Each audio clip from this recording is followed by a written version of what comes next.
हम लोग गुरु महाराज के विषय में ही पढ़ते हैं ना। गए अपने बड़ी बहन को देखने, पता चला मेरी बहन अब नहीं रहेगी, झूलनदाई। गए देखने के लिए, गुरु महाराज को याद करते थे। देख लिए, पूछे जाकर के दीदी क्यों रोती है, पूछ करके खुद भी रोने लगे। और वहां से कहते हैं अब मैं चलता हूं। तो जो भी लोग वहां पर थे वो लोग कहते हैं कि हुजूर रुक जाइए, जब तक दीदी का प्राण अंत नहीं होता तब तक तो रुक जाइए। तो बोले नहीं मुझे जाना पड़ेगा। कहा क्यों? कहा मैं यहां पर रहूंगा तो मेरे दीदी का प्राण अंत ही नहीं होगा। माना जमदूत क्या जमराज को भी दम नहीं है कि उनका प्राण हर करके ले जाए अगर मैं रहूंगा यहां तो।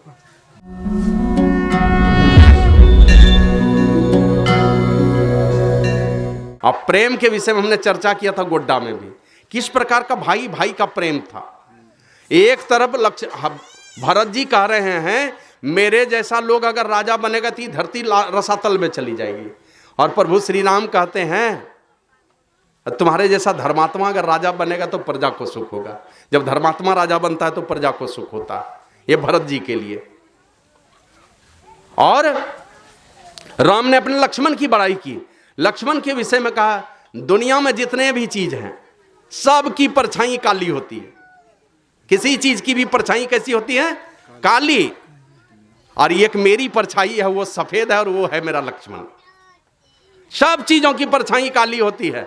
अब मेरा जो भाई लक्ष्मण है उसकी परछाई सफेद है, उजला है, और वो मेरा भाई है लक्ष्मण।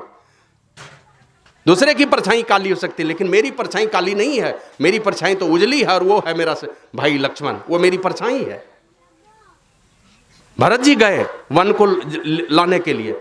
जब राम जी को लौटाने के लिए जाते हैं तो भारद्वाज ऋषि के आश्रम में पहले श्री राम गए थे। जब वन को जा रहे थे तो भारद्वाज ऋषि को जब पता चला कि अयोध्या के अधिपति हैं और ये वन को आए हैं, यही युवराज हैं, ये युवराज हैं, तो भारद्वाज ऋषि ने बहुत सेवा की उनकी, क्योंकि चक्रवर्ती सम्राट का बेटा है। बाद में भरत जी गए इधर से तो भरत जी की और अधिक सेवा की। तो भारद्वाज ऋषि से उनके शिष्यों ने पूछा कि गुरुदेव ये बताइए अयोध्या का अधिपति राजा दशरथ का जो युवराज था अयोध्या का राजा बनेगा, वो आपके कुटिया पर आया तो जो आपने सेवा की वो तो प्रशंसनीय है, बहुत सेवा की आपने। लेकिन ये बताइए जब भरत जी आए हैं जिनके चलते भाई को 14 वर्ष का वनवास मिला है, इनकी तो और अधिक आपने सेवा की है, क्या बात है? तो भारद्वाज ऋषि ने कहा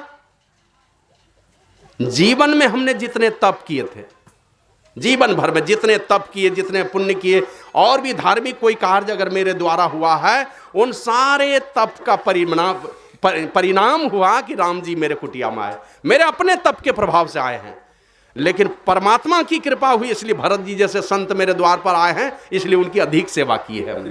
गुरु महाराज की जय। अब राम बड़े हैं कि भरत बड़े को तुलना नहीं कर सकता। राम जी गए तो वन में जाते समय वन देवी से प्रार्थना किया, देवी मां थोड़ी कृपा करो मेरे ऊपर, मेरे पैरों में कांटे चुभ गए, इसलिए इन कांटों को तुम चुन लो। वन देवी से प्रार्थना किया इन कांटों को चुन लो। कहा क्यों? बोला मेरा भाई भरत आएगा मेरे पीछे पीछे, मैं जानता हूं वो मुझे लेने के लिए जरूर आएगा, वो रुक नहीं सकता, और उनके पैरों में कांटे चुभ जाएंगे तो बड़ी कष्ट होगा उनको, इसलिए इन कांटों को चुन लो, तुम इतनी कृपा करो मेरे भाई के ऊपर। तो वन देवी ने प्रश्न किया कि जिस भाई के चलते तुमको ये वन का वास मिला है उनके लिए तुमको इतनी दया है? बोला हां, उनके पैरों में कांटे चुभेंगे, कष्ट तो होगा, लेकिन उस कष्ट से मैं चिंतित नहीं हूं। कहा तब? कहा चिंतित इसलिए हूं कि अगर उनके कांटों में, उनके पैरों में कांटे चुभेंगे तो उनको जब कष्ट होगा ना और रो पड़ेगा, वो ये सोच करके मेरे भैया को कांटा गड़ा होगा तो कितना कष्ट होता होगा, मेरे दुख से वो ज्यादा दुखी हो जाएगा। वो अपने दुख से नहीं होगा दुखी, वो दुखी हो जाएगा मेरे भैया के पैरों में भी यही कांटे चुभे होंगे। तो इस प्रकार का प्रेम था उन भाइयों के बीच में। और वही भरत जी जब जाते हैं भारद्वाज ऋषि का आश्रम में, भारद्वाज ऋषि को कहते हैं कि गुरुदेव मेरे भैया जो इधर से गए हैं क्या वो मुझे क्षमा कर देंगे ना, क्षमा करेंगे ना मुझे? तो भारद्वाज ऋषि कहते हैं वो क्षमा करेंगे कि नहीं करेंगे ये तो मुझे नहीं पता, लेकिन तुम्हारे प्रति प्रेम कितना वो हमने देखा है। जब वो जा रहे थे, यहां से यात्रा कर रहे थे, तो पूजा करने के लिए फूल, बेलपत्र, धूप, दीप आदि उन्होंने अपने हाथ में लिए, और जैसे ही हमने संकल्प कराया, तो संकल्प कराते समय आप लोग जाते होंगे इधर देखे होंगे कहीं पूजा पाठ करते समय क्या संकल्प कराते हैं पुरोहित? आर्यावर्ते, जम्बू द्वीपे, भारत खंडे, कल आते हैं ना, बोले जैसे हमने संकल्प कराना शुरू किया, आर्यावर्ते, भारत खंडे, जम्बू द्वीपे, ये आर्यावर्ते, जम्बू द्वीपे, भारत खंडे, जैसे हमने भारत खंडे कहा, हा भरत कह करके हाथ से सब फूल बेलपत्तर गिर गया और बेहोश हो गया वो तुम्हारा नाम लेकर के। तो क्षमा करेंगे कि नहीं करेंगे वो तो मुझे नहीं पता, लेकिन तुम्हारे प्रति जो प्रेम है उनके हृदय में, उसको हमने देखा है निकट से। तो इस प्रकार का प्रेम है। घर में कहीं नफरत की दीवार जरूर खड़ी हुई थी, लेकिन चारों भाइयों ने कभी नफरत की दीवार खड़ी ही नहीं होने दी। बहुत बड़ी दुश्मनी की दीवार खड़ी हुई थी, लेकिन चारों भाइयों ने नेस्त नाबूद कर दिया। उन सारे जो प्रपंच रचे गए थे वो प्रपंच को चलने नहीं दिया अपने राज में, और चारों भाई का सहयोग चारों की धर्मपत्नी ने भी किया। इस प्रकार का प्रेम से भरा पूरा हुआ परिवार है। 14 वर्षों के बाद लौट करके आते हैं, खुशी का माहौल है। भगवान श्री राम राज सिंहासन पर आसीन हो गए, राज तिलक हो गया, चारों तरफ गुणगान होने लगा राम जी का। और ऐसा गुणगान भी हो क्यों नहीं, अकाल मृत्यु किसी की होनी नहीं थी। और आप लोग एक प्रसंग शायद सुने होंगे कि नहीं, भगवान श्री राम आए तो बोले जरा सा गणना करो हमारे राज्य की, अयोध्या की जनगणना हो जाए। तो जनगणना करवाया, का पहले पता करो कि मेरे अनुपस्थिति में कितना आदमी मरा, कितने लोग मरे हैं। तो गिनती करने पर पता चला कि एक आदमी मरा है 14 वर्षों में, एक आदमी। वो कौन थे जानते हैं? वो थे राजा दशरथ, और कोई नहीं मरे थे। और वो भी कब मरे? भरत जी के अयोध्या आने के पहले। भरत जी नानी के घर में थे, राम जी वन चले गए, इसी बीच में मर गए। अगर भरत जी आए होते तो वो भी नहीं मरते, तो एक मरे थे। तब कहा अब हमारे जाने के बाद जन्म कितने लोगों ने लिया, तो पता चला 14 वर्षों में एक भी बच्चे ने जन्म नहीं लिया। 14 वर्षों में एक भी नहीं। कि कैसी माने ये किस प्रकार की घटना घटी? तो राम जी जो अयोध्या के राजा हैं, वो वनवासी बनकर के, तपस्वी बनकर के चले गए जंगल में, और ब्रह्मचर्य व्रत का संकल्प ले लिया। 14 वर्षों में राम जी के एक भी सुपुत्र हुए हैं क्या? 14 वर्षों में नहीं, ब्रह्मचर्य व्रत का संकल्प ले लिया कि माता का आदेश है कि वनवासी बनकर के, तपस्वी बनकर के तुमको जंगल में रहना है, बलकल वेश धारण करके रहना है। तो 14 वर्षों तक साधु बनकर के रहे। और भरत जी ने देखा कि जब राजा ही मेरा वनवासी बन गया, सन्यासी बन गया, तपस्वी बन गया, तो सेवक का तो धर्म बड़ी कठोर होता है। उन्होंने भी ब्रह्मचर्य व्रत का संकल्प लेकर के नंदीग्राम में डेरा डाल दिया, वहां डाला। लक्ष्मण जी साथ ही हैं। उर्मिला ने यही जाते जाते कह दिया कि जाओ भैया के साथ जाओ, मेरे ममता में पड़ करके नहीं रहना, तुम वहां भैया की सेवा करना, भैया भाभी की, और मैं यहां माता पिता की सेवा करूंगी। शत्रुघ्न 14 वर्ष गुजार दिए। जहां भरत जी सोते थे नंदीग्राम में, वहीं बाहर में खुले आसमान में सोते थे, पत्थर पर सोते थे। 14 वर्ष तक उसी तरह सोए, खुले आसमान में सोए, बरसा पानी भीगो चाहे कुछ हो जाओ। तो इस प्रकार का चारों भाई के अंदर में प्रेम था, प्रेम से भरा पूरा परिवार है। एक भी जन्म क्यों नहीं लिया, पता चल गया ना। सब लोगों ने, जब राजा लोगों ने ही ब्रह्मचर्य का व्रत ले रखा है, तो सारी प्रजा ने भी ब्रह्मचर्य का व्रत ले लिया 14 वर्षों तक। जब राम जी ही वनवासी हो गए, वो संसार का सुख नहीं लेंगे, तो हम लोग भी ब्रह्मचर्य व्रत का पालन करेंगे। इसलिए एक भी बच्चे का जन्म नहीं हुआ। और एक भी बच्चे का जब जन्म नहीं हुआ, और गुरु वशिष्ठ को पता था कि अगर भरत राजा बनेगा तो अयोध्या का बजट 10 गुना बढ़ जाएगा, संपत्ति बढ़ जाएगी, क्योंकि नया बच्चा जन्म लेना नहीं है, कमाई होनी है, खर्च कम होना है। और 14 वर्षों के बाद इतना बढ़िया से घर परिवार चल रहा है, किसी की अकाल मृत्यु नहीं हो रही है। और अकाल मृत्यु हो भी कैसे? और वहां भरत जी जैसे संत का ही जब राज्य है, हम लोग गुरु महाराज के विषय में ही पढ़ते हैं ना। गए अपने बड़ी बहन को देखने, पता चला मेरी बहन अब नहीं रहेगी, झूलनदाई। गए देखने के लिए, गुरु महाराज को याद करते थे, देख लिए, पूछे जाकर के दीदी क्यों रोती है, पूछ करके खुद भी रोने लगे। और वहां से कहते हैं अब मैं चलता हूं। तो जो भी लोग वहां पर थे वो लोग कहते हैं कि हुजूर रुक जाइए, जब तक दीदी का प्राण अंत नहीं होता तब तक तो रुक जाइए। तो बोले नहीं, मुझे जाना पड़ेगा। कहा क्यों? कहा मैं यहाँ पर रहूँगा तो मेरे दीदी का प्राण अंत ही नहीं होगा। माना जमदूत क्या, जमराज को भी दम नहीं है कि उनका प्राण हर करके ले जाए अगर मैं रहूँगा यहाँ। तो निकले, कार गाड़ी में बैठे, दीदी का प्राण अंत हो गया। सतगुरु महाराज की। भरत जी जैसे संत का राज्य चलता है 14 वर्ष तक, और उनकी मर्जी हो गया। क्या मजाल है किसी की वहाँ फटक जाए जा करके, कोई जमराज और जमराज के पिता ही कोई आकर के वहाँ फटक जाए उनके राज्य में, इसलिए एक की भी मृत्यु नहीं हुई। इस प्रकार की व्यवस्था थी। कंद मूल फल लदे हैं, हरी भरी प्रकृति है, सारी प्रकृति, समय पर वर्षा होती है, गर्मी है, सारे पेड़ पौधे एकदम हरे भरे हैं, सब में फल लदे हैं, फल खत्म नहीं होता।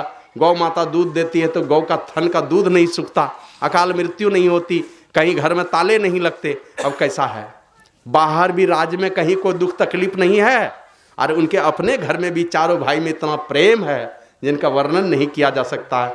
और दुनिया में सब लोग चाहते हैं राम लक्ष्मण भरत शत्रुघ्न जैसा प्रेम हो।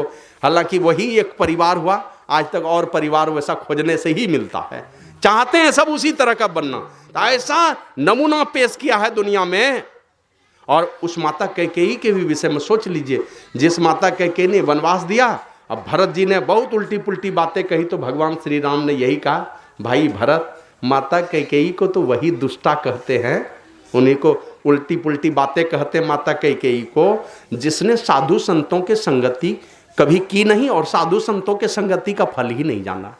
मुझे तो माता कैकेयी की ही कृपा से इतने ऋषि मुनियों के बीच में आने का सौभाग्य मिला, उनकी कृपा से मिला।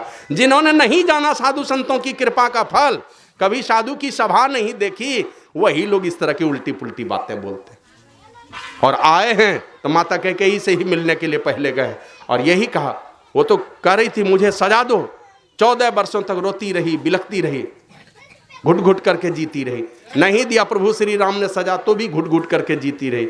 और माता कैकेयी को यही जाके कहा कि माँ तुम तो वही हो ना। अरे कौशल्या क्या कहती थी जानते हैं, बचपन में जब माता कौशल्या के पास श्री राम सोते थे, एक रात में राम सोने लगता था, रोने लगता था, और रोते रोते राम को ले करके दौड़े दौड़े वहां कैकेयी के पास, रे कक्कू, अरे कक्कू जगो, देखो तुम्हारा राम रो रहा है। मैंने अपने माँ के पास चुप नहीं होता तो माता कैकेयी के पास जाकर चुप होता था। रोज माता कैकेयी अपने हाथों से भोजन कराती थी। कहा कि माँ तुम तो वही माता कैकेयी हो ना जिसके गोद में बैठ करके मैं भोजन किया करता था।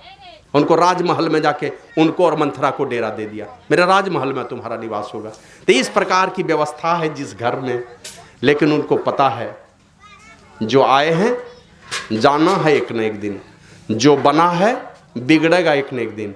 बाबा कबीर ने कहा उगए सो उत्थवे, जो उगा है एक न एक दिन डूबेगा। उगए सो उत्थवे, फूले सो कुम्हलाए, जो फूल फूले हैं एक दिन कुम्हलाएगा। और चिनवै सो ढही पड़े, जामे सो मरी जाए। जिसको एक एक ईंट करके चिनवाया है, एक नहीं एक दिन वो ढहेगा, चाहे कितना हो कीमती बना लो। और जिसने जन्म लिया है एक न एक दिन उसको मर जाना है। तो भगवान श्री राम को पता चल चुका था कि मैं रहने वाला नहीं हूं, संकेत भी मिल चुका था उनको, और वो कह दिए जाकर के कि अब मुझे चलने की तैयारी करनी है। अब जाने के पहले उन्होंने बहुत बड़ी सभा की कि हमारी प्रजा को कहीं किसी प्रकार का दुख नहीं हो जाए। अच्छे राजा का यही काम है, सदैव भविष्य की चिंता करते हैं। केवल वर्तमान के का ही जीवन सुखमय हो और कल का जीवन हमारा दुखमय हो जाए, ये बढ़िया राजा का काम नहीं है। अभी देखते हैं ना, अफगानिस्तान से राष्ट्रपति भाग्य जहाज में नोट भर करके, सो लोग बतलाते हैं राष्ट्रपति भाग्य जब तालिबानी आक्रमण हुआ तो। अब राष्ट्रपति ही राजपाट छोड़ करके भाग्य तो प्रजा का क्या हाल होगा। मन उनसे निपटने का, उससे लड़ने का सामर्थ्य ही नहीं था उनके पास में।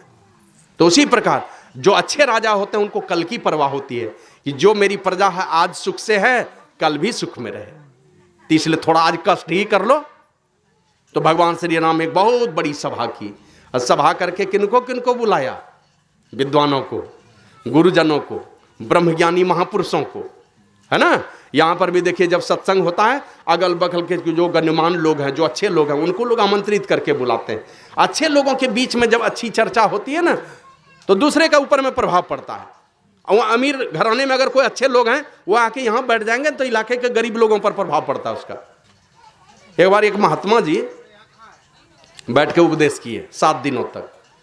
सामने में एक सज्जन आदमी बैठे थे, खूब बढ़िया कपड़ा वगैरह पहन करके बीच में बैठे थे। तो ये जब हंसी मजाक का कोई प्रसंग उठाते थे तो खिलखिला के हंसते थे, वो भी सब हंसते थे, वो भी हंसते थे। 7 दिनों के बाद वो महात्मा जी पूछते हैं, कहिए कैसा लगा सुनने में, अच्छा लगा ना, क्या समझे? चुप हो गया, वो कुछ नहीं बोलता। बोला भाई आप ही को कह रहे हैं, ये जो कथा सुने कैसा लगा सुनने में, बढ़िया लगा कि नहीं लगा?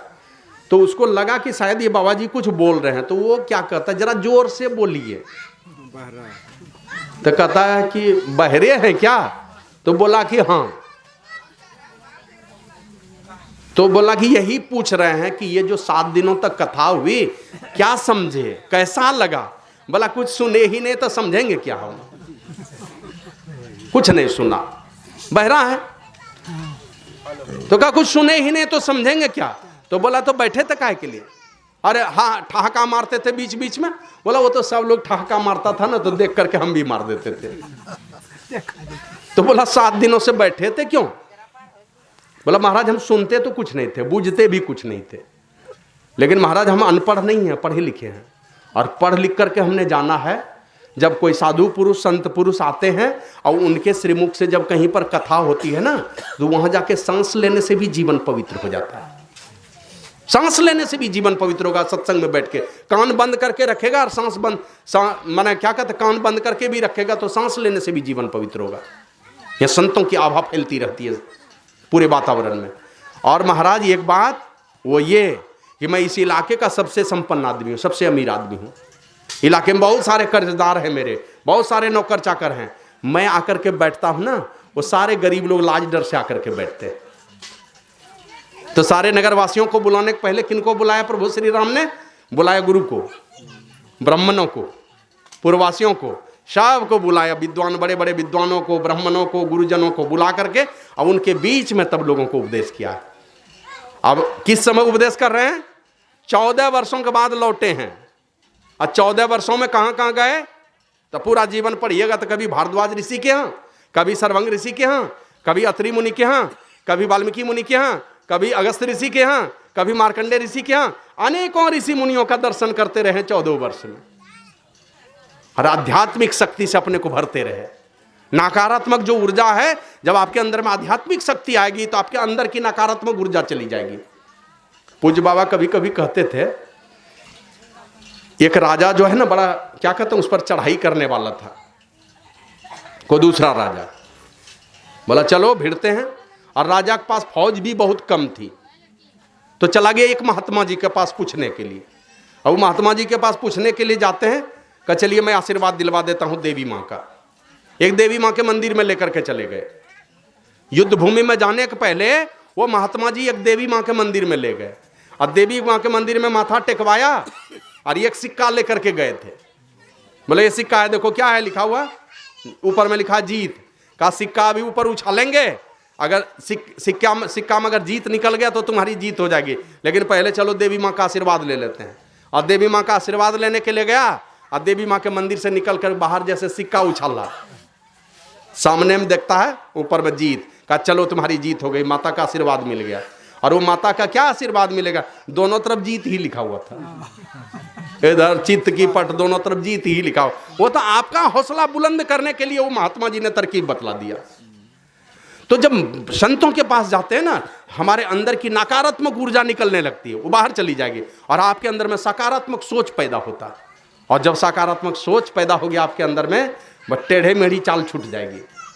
गलत रास्ता आपने पकड़ा है ना, अपने छूटने लगेगा ना, इस रास्ते पर चलना ठीक नहीं है।